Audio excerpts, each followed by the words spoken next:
तो स्वागत है आप सभी का केडी क्लासेस के यूट्यूब चैनल में।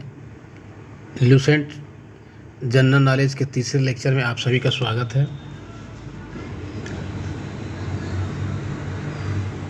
हमारा टॉपिक है प्रागैतिहासिक काल, एंशिएंट हिस्ट्री का प्रागैतिहासिक काल। जिस समय में मनुष्य के घटनाओं का कोई भी लिखित विवरण नहीं मिलता है उसको हम प्रागैतिहासिक काल कहते हैं।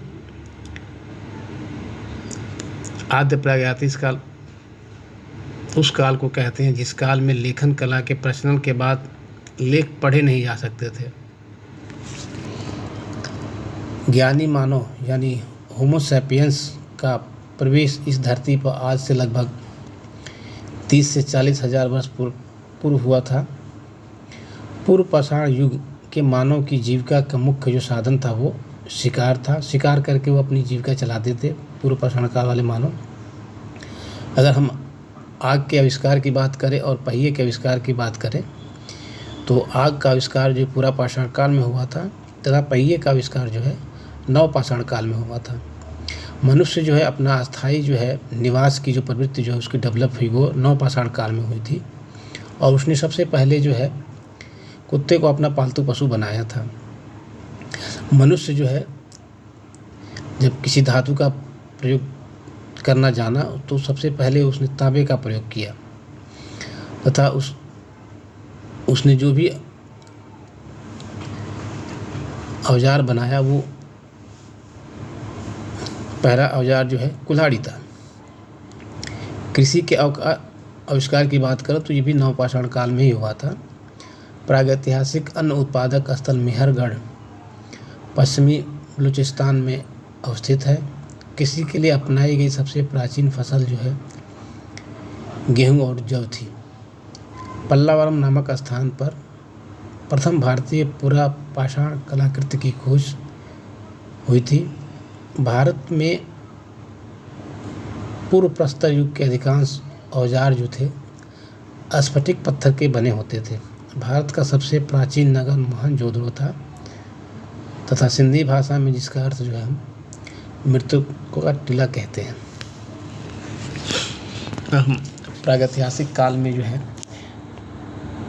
के बाद जो हम सिंधु सभ्यता के बारे में जानते हैं। रेडियो 14 जैसी नवीन विश्लेषण पद्धति के द्वारा सिंधु सभ्यता की जो सर्वमान्य तिथि है वो 2350 ईस्वी पूर्व से लेकर के 1750 ईस्वी पूर्व के आसपास के समय को माना जाता है। जो सिंधु सभ्यता की खोज की जो श्रेय जाता है वो राय बहादुर दयाराम शाहनी को जाता है। सिंधु सभ्यता को प्राक ऐतिहासिक अथवा ब्रॉन्ज युग के नाम से भी जाना जाता है। इस सभ्यता के जो मुख्य निवासी थे वो द्रविड़ थे और वो भूमध्य सागरीय थे। सिंधु सभ्यता के सर्वाधिक पश्चिमी पुरा स्थल सुतका गेडोर, पूर्वी पुरा स्थल आलमगीरपुर जो उत्तर प्रदेश के मेरठ जिले में है, उत्तरी पुरा स्थल बांदा जिला अखनूर जम्मू कश्मीर तथा दक्षिणी पुरा स्थल दाइमावादा जिला अहमदनगर महाराष्ट्र में है। सिंधु सभ्यता या सैंधो सभ्यता एक प्रकार की नगरीय सभ्यता थी। सैंधो सभ्यता से प्राप्त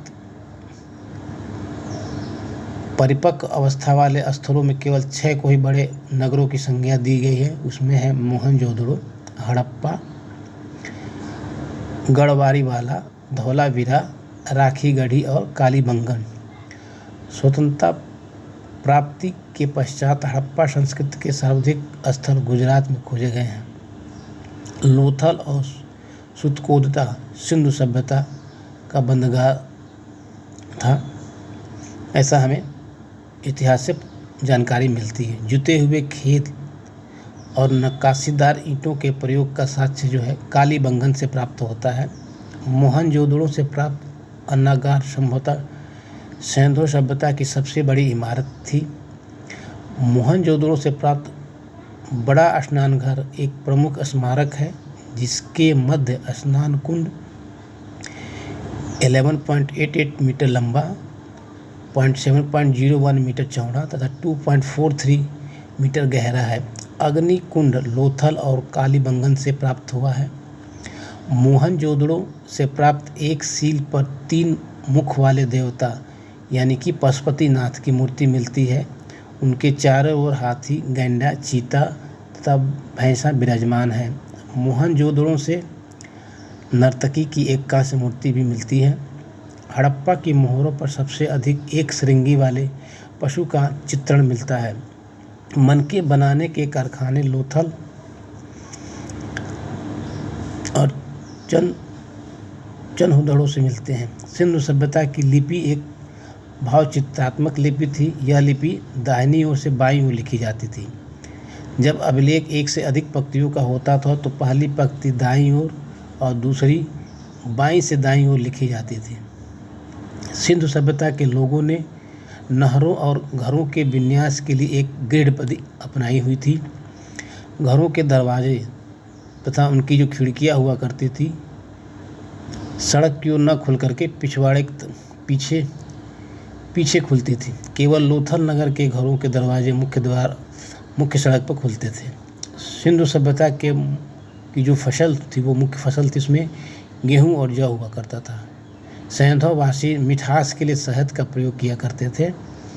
रंगपुर और लोथल से चावल के दाने मिलते हैं जिनसे धान की खेती का हमें प्रमाण मिलता है। चावल के प्रथम साक्ष्य लोथल से ही प्राप्त हुए। सुरकोतदा, कालीबंगन और लोथल से सैंधवकालीन घोड़े के अस्थिपंजर मिलते हैं। तेल की इकाई संभवतः 16 के अनुपात में थी। सैंधव सभ्यता के लोग यातायात के लिए 2 पहियों एवं 4 पहियों वाले बैलगाड़ी या भैंसा गाड़ी का उपयोग किया करते थे। मेसोपोटामिया के अभिलेखों में वर्णित मेहुला शब्द का अभिप्राय सिंधु सभ्यता से ही है। संभवतः हड़प्पा संस्कृति का शासन वणिक वर्ग के हाथों में था। पिग्गट ने हड़प्पा और मोहनजोदड़ो को एक विस्तृत साम्राज्य की जुड़वा राजधानी कहा है। सिंधु सभ्यता के लोग धरती को उर्वरता की देवी मानकर उनकी पूजा किया करते थे। वृक्ष पूजा और शिव पूजा के प्रचलन के साथ से हमें सिंधु सभ्यता में मिलते हैं। स्वास्तिक चिन्ह संभवतः हड़प्पा सभ्यता की देन है। इस चिन्ह से सूर्य के उपासना का अनुमान लगाया जाता है।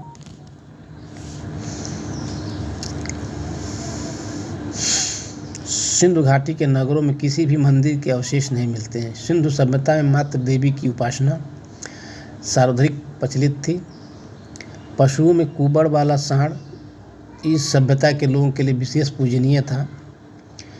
स्त्री पिंड मूर्तियाँ अधिक मिलने से ऐसा अनुमान लगाया जाता है कि सैंधव समाज जो है मात्र सत्तात्मक था। सैंधववासी सूती और यूनी वस्त्रों का उपयोग किया करते थे। मनोरंजन के लिए उनके पास मछली पकड़ना, शिकार करना, पशु पर खेत करना, चौपड़ खेलना, पासा खेलना आदि जो है साधन हुआ करते थे। सिंधु सभ्यता के लोग काले रंग के डिजाइन किए हुए लाल मिट्टी के बर्तन बनाते थे। सिंधु घाटी के लोग तलवार से परिचित नहीं थे। कालीबंगन एकमात्र हड़प्पाकालीन स्थल है जिसका निचला शहर किले से घिरा हुआ था। पर्दा प्रथा तथा वेश्यावृत्ति सिंधु सभ्यता में प्रचलित थी। शवों को जलाने और गाड़ने दोनों ही प्रथाएं मिलती हैं। हड़प्पा में शवों को दफनाने जबकि मोहनजोदड़ो में जलाने की प्रथा थी। लोथल और कालीबंगन में युग्म समाधियां मिलती हैं। सैंधव सभ्यता के विनाश का संभवतः सबसे प्रभावशाली कारण जो है वहाँ पे आई हुई बाढ़ को माना जाता है। आग में पकी हुई मिट्टी को टोराकोटा कहा जाता था। अब हम सैंधव सभ्यता के जो मेन स्थल हैं उनको जानेंगे और किस नदी घाटी में ये सभ्यता विकसित हुई थी, इसके उत्खननकर्ता कौन हैं, तब अभी वर्तमान में ये जगह कहाँ पे है इसके बारे में हम जान लेते हैं। हड़प्पा जो है रावी नदी के किनारे इस सभ्यता का विकास हुआ था। इसको दयाराम साहनी और मधुस्वरूप वत्स ने जो है उत्खनन किया था 1921 में। अभी जो है इसका जो प्रेजेंट टाइम जो है ये पाकिस्तान के मोंटगोमरी ज़िला में है। मोहनजोदड़ो सभ्यता ये सिंधु नदी के किनारे है। राखलदास बनर्जी ने उत्खनन किया था 1922 में। ये भी पाकिस्तान के सिंध प्रांत की लड़काना ज़िले में स्थित है। चंदहुदड़ो ये सिंधु नदी के किनारे है। गोपाल मजूमदार इसके उत्खनन करता है। 1931 में इसका ये जानकारी इनको मिली थी। ये सिंध प्रांत में है, अभी भी पाकिस्तान में है। कालीबंगन जो घग्गर नदी के किनारे है। बीबी लाल और बीके थापर 1953 में इसका उत्खनन किया था। ये राजस्थान के हनुमानगढ़ ज़िले में स्थित है। कोट दीजी ये भी सिंधु नदी के किनारे है। फजल अहमद ने जो है इस सभ्यता के बारे में बताया था, इस स्थल के बारे जो 1953 में इसकी खोज हुई थी। सिंध प्रांत का खैरपुर स्थल अभी वर्तमान में है। रंगपुर मादर रंगनाथ राव इसकी खोज करता है। गुजरात का काठियावाड़ ज़िला है। रोपड़ अभी सतलज नदी के किनारे है और यज्ञदत्त शर्मा इसके उत्खनन करता है। 1953 में इसकी खोज हुई थी। अभी वर्तमान में पंजाब का रोपड़ ज़िला है। लोथल इसको भोगना नदी के किनारे जो है ये सभ्यता थी। रंगनाथ राव इसके उत्खनन करता है। 1955 में यह पता चला था। गुजरात का अहमदाबाद ज़िला जो है ये स्थल जो है गुजरात के अहमदाबाद ज़िले में है। आलमगीरपुर ये हिंडन जो है उत्तर प्रदेश का मेरठ ज़िला है, उसमें स्थित है। यज्ञदत्त शर्मा ने 1958 में इसकी खोज की थी।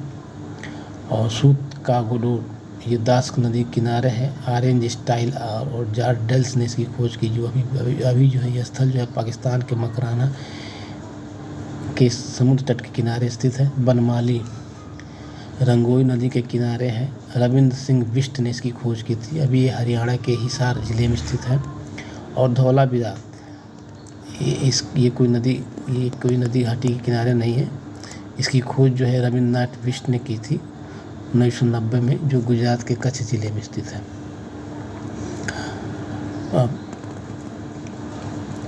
इन्हीं जानकारी के साथ ये तीसरा लेक्चर मैं ख़त्म करता हूँ। नेक्स्ट जानकारी में श्रृंखला के चौथे लेक्चर में लेके आऊँगा। अगर वीडियो अच्छा लगे तो काइंडली चैनल को सब्सक्राइब करें, लाइक करें और ज़्यादा से ज़्यादा शेयर करें कि लोगों तक पहुँचे, लोग जानकारी इकट्ठा करें और अपना प्रिपरेशन अच्छे तरीके से रखें। धन्यवाद।